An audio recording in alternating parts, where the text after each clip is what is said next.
Hello दोस्तों, a very good morning to you from Bhavishya Badri.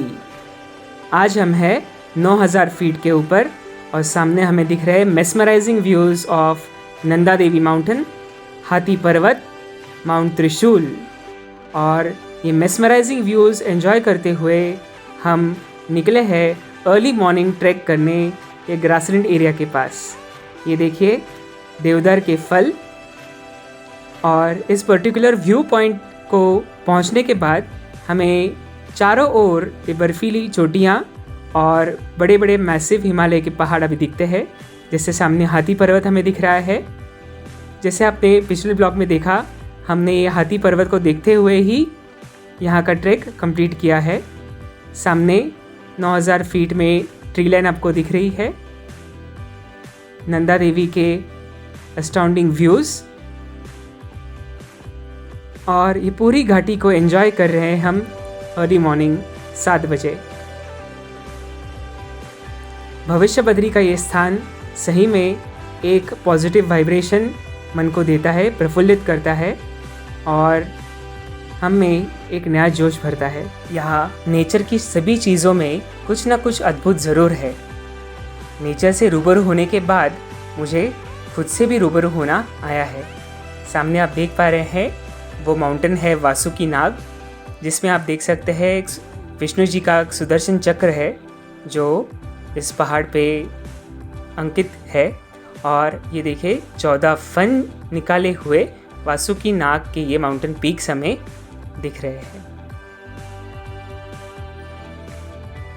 सही मायने में आप खुद से मिलते हैं जब आपको ये प्रकृति से करीब से देखने का एक मौका मिलता है। और यही व्यूज़ को एंजॉय करते हुए हम नीचे हमारे आश्रम के पास वापस आ गए। ये देखिए आश्रम से भी हमें ये जंगल के व्यूज़ दिखते हैं। और ये आश्रम है सतपाल महाराज जी का आश्रम, जो मानव धर्म संस्थान के संस्थापक है। ये देखिए बढ़िया टीन के शेड के घर, यहाँ पे ठहरने की उचित व्यवस्था यहाँ पे कर दी गई है। ये नीचे हमारा किचन और ये स्टोर रूम आपको दिख रहा है। तो अब हम नाश्ता करके भविष्य बद्री मंदिर की ओर रवाना होंगे। ये देखिए ऊपर बर्फ एकदम से हवा में जा रही है। अब जितना नेचर के करीब जाओगे उतना ही उसे अच्छे से जान पाओगे। यहाँ पे इश्कुस नाम से फेमस एक नेपाल का फल उगा है, जिसकी बनी सब्जी और चूल्हे पे बनाई ये गरम रोटी हमें नाश्ते में दी गई है। नाश्ता करके हम भविष्य बद्री मंदिर को दर्शन करने के लिए हमारे आश्रम से निकल रहे हैं। देखिए यह अप्रतिम दृश्य और ये छोटा ट्रेक रोड बीच बीच में मिट्टी धंसने की वजह से बहुत संकरा हुआ है। इसे पार करके लगभग हम 15 मिनट में मंदिर पहुंच जाएंगे। ये रोड जंगल से गुजरता है। जंगल इंसानों के लिए धरती पर स्वर्ग है।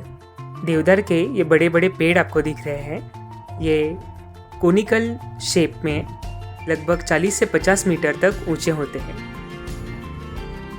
ये पेड़ों की आयु 1000 से अधिक वर्षों तक रहती है। देवदार को हिमालयन देवदार के नाम से भी जाना जाता है।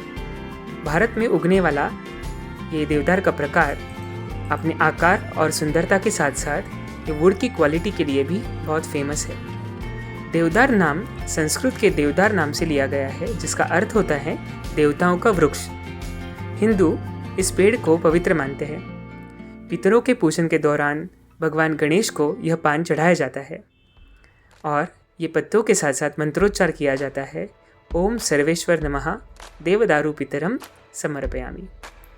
यह हम मंदिर अभी पहुंच गए हैं और वेलकम करने के लिए ये वहाँ का लोकल कंपेनियन है, जिसका नाम है रानी।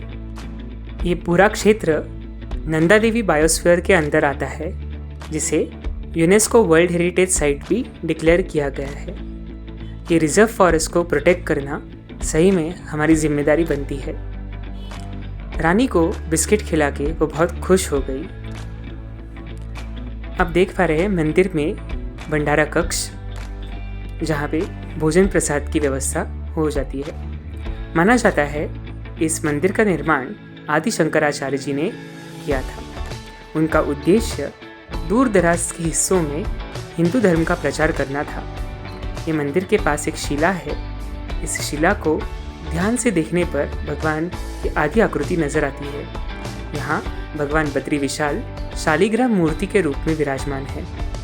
इस मंदिर में भगवान विष्णु के अवतार नरसिंह की मूर्ति की पूजा की जाती है। इस मंदिर में धीरे धीरे दिव्य और आकर्षक रूप से बद्रीनाथ की मूर्ति समय के साथ साथ स्पष्ट होते दिखती है। मंदिर में दर्शन लेकर हम हमारी रिटर्न जर्नी तपोवन की तरफ कर रहे हैं और इसमें रानी ने भी हमारी बहुत देर तक साथ दी। सामने आप देख पा रहे हैं नंदा देवी मैसिव। नंदा देवी पर्वत इंडियाज़ सेकेंड हाईएस्ट और वर्ल्ड्स 23rd हाईएस्ट पीक है, जिसकी हाइट लगभग 25,600 फीट है। नंदा देवी शिखर के आसपास का क्षेत्र अत्यंत सुंदर है और इस शिखर के आसपास 21,000 फीट के कई सारी पर्वत चोटियां हमें देखने को मिलती है। सामने है त्रिशूल पर्वत और ओम का स्वरूप बना हुआ स्पष्ट रूप से हमें दिखाई दे रहा है। लोकल खेतों से हम नीचे सुबह गांव की ओर रवाना हो रहे हैं। ये सामने पत्ता गोभी के खेत और ये लोकल कंपेनियन, और अभी दिख रहा है हाथी पर्वत। इसकी संरचना ऐसी है कि मानो एक हाथी अपने सूंड से पानी पी रहा हो। इन हसीन वादियों का आनंद लेते हुए हम नीचे की तरफ सलधर विलेज की तरफ कंटिन्यू कर रहे हैं। ये धौली गंगा वैली के अप्रतिम नज़ारे अभी दिख रहे हैं। यहाँ लोकल विलेजर्स से हम इंटरेक्ट कर रहे हैं। सलधर पहुँच के हमें ये दिख रहा है कि खेतों का ताज़ा राजमा ऊपर छत पर सुखाने के लिए रखा हुआ है और ये बड़े लौकी के कट पीसेस और ग्रीन ताज़ी सब्जी। उसके बाद हम तपोवन शहर टैक्सी से निकले हैं। माना जाता है कि इसी स्थान पर भगवान शिव जी को पति रूप में पाने के लिए पार्वती मैया ने 60,000 वर्षों तक तप किया था। उनके संकल्प की परीक्षा लेने भगवान शिव स्वयं एक ब्राह्मण का रूप लेकर उनके सामने आए और पार्वती मैया को तपस्या सफल होने के बाद उनसे विवाह करने के लिए वरदान दे दिया। इसलिए यह कहा जाता है कि जो कोई भी किसी इच्छा से इस मंदिर में पूजा करने आता है तो पार्वती की तरह उसकी इच्छा भी पूरी हो जाती है। यहाँ गौरी शंकर मंदिर है, जिसके पास एक हॉट वाटर स्प्रिंग भी मौजूद है।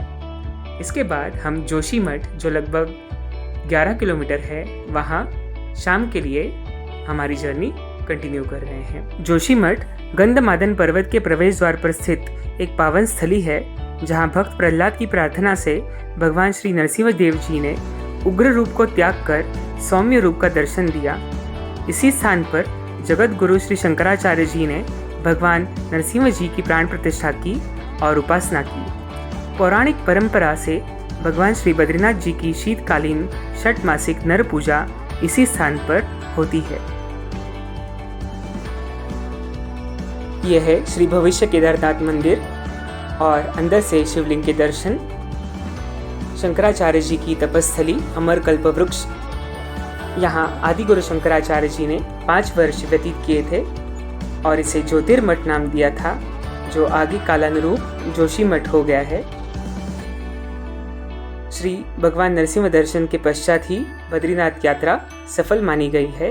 उन्होंने स्थापित किया हुआ ये स्फटिक शिवलिंग आप देख रहे हैं और इस मेमोरेबल डे को हम यहीं जोशीमठ में विराम दे रहे हैं। तो दोस्तों, कैसे लगा हमारा ये आज का व्लॉग भविष्य बद्री के बारे में कमेंट करके ज़रूर बताइए, और वीडियो पसंद आया हो तो लाइक, शेयर और चैनल को सब्सक्राइब ज़रूर कीजिए। मिलते हैं अगले व्लॉग में, जो है बद्रीनाथ के ऊपर। तब तक के लिए धन्यवाद।